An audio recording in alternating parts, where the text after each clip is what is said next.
കൂട്ടുകാരെ, ഞാൻ താൻസൻ. വായനാ ദിനത്തോടനുബന്ധിച്ച് നമ്മുടെ സ്കൂളിൽ കഥാരചന, കവിതാരചന തുടങ്ങിയ ധാരാളം പ്രോഗ്രാമുകൾ നടക്കാറുണ്ട്. ഈ വായനാ ദിനത്തിൽ നമുക്ക് കുറച്ച് വ്യത്യസ്തമായി ഒരു പുസ്തകത്തെ പരിചയപ്പെട്ടാലോ? ലളിതവും ഗഹനവുമായ കഥ പറച്ചിലിന് പേര് കേട്ട ഇന്ത്യയിലെ പ്രമുഖ എഴുത്തുകാരൻ, അതെ, വൈക്കം മുഹമ്മദ് ബഷീർ.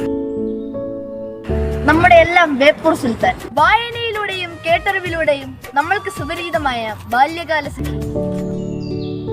20ാം നൂറ്റാണ്ടിന് തുടക്കത്തിൽ കേരളത്തിലെ ഗ്രാമീണ പശ്ചാത്തലത്തിൽ ഒരുക്കുന്ന ഈ കഥ മജീദിന്റെ ബാല്യത്തെയും യൗവനത്തിന്റെയും സ്മരണകളിലൂടെ വികസിക്കുന്നു. ഇനി കഥാപാത്രങ്ങളെ പരിചയപ്പെടാം. മജീദ്, കഥയുടെ നായകനും കഥാകാരനും.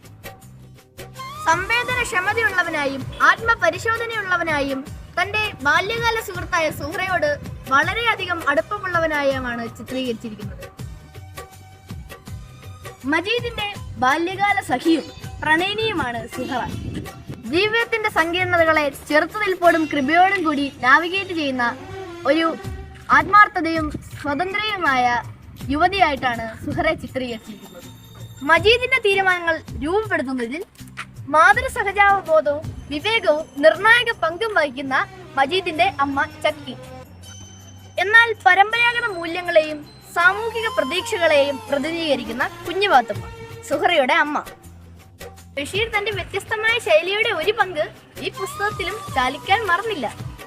ബന്ധം എത്രയാണെന്നുള്ള മാഷിന്റെ ചോദ്യത്തിന് ഇമ്മിണി ബെല്ലിയൊന്ന് എന്ന് ഉത്തരം പറഞ്ഞ മജീദിനെ കേരളം ഒന്നടങ്കം ഏറ്റെടുത്തതാണ്. തന്റെ പിതാവുമായി ഉണ്ടാവുന്ന വാക്കുതർക്കം മൂലം നാടുവിഴേണ്ടി വന്ന മജീദിന്റെ ജീവിതത്തിൽ സംഭവിക്കുന്ന വേദനാജനകമായ സംഭവങ്ങളാണ് ഈ കഥയിൽ വരച്ചു കാട്ടുന്നത്. തുടക്കം മുതൽ ഒടുക്കം വരെ വായനക്കാരെ കണ്ണെടുക്കാൻ സാധിക്കാത്ത വിധം ഊട്ടിയുറപ്പിച്ചിരിക്കുന്ന ബഷീറിന്റെ ഈ കൃതി നിങ്ങൾ വായിച്ചിരിക്കേണ്ടത് തന്നെയാണ് സുഹൃത്തുക്കളെ. ദിസ് ഈസ് താൻസൻ പിപ്പടം. ബൈ.